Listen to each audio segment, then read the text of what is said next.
ചില ആളുകൾ പണക്കാരെ രഹസ്യമായിട്ട് കുറ്റപ്പെടുത്താറുണ്ട്.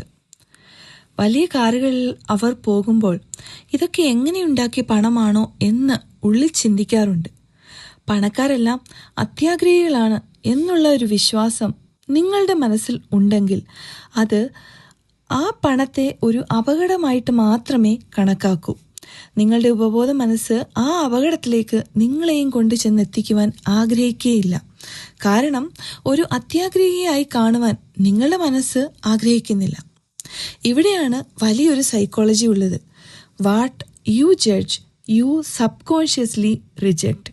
അതായത് നിങ്ങൾ എന്തിനെയാണോ കുറ്റപ്പെടുത്തുന്നത് അതിനെ നിങ്ങളുടെ ജീവിതത്തിലേക്ക് ആകർഷിക്കാൻ നിങ്ങളുടെ മനസ്സ് ഒരിക്കലും അനുവദിക്കുകയില്ല.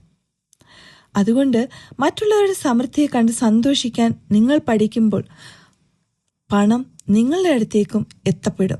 അതായത് നിങ്ങൾ എപ്പോഴും മനസ്സിലാക്കുക, പണം നല്ല ആളുകളുടെ കയ്യിൽ വരുമ്പോൾ അത് ലോകത്തിന് വലിയ നന്മകൾ തന്നെ ചെയ്യും എന്ന്.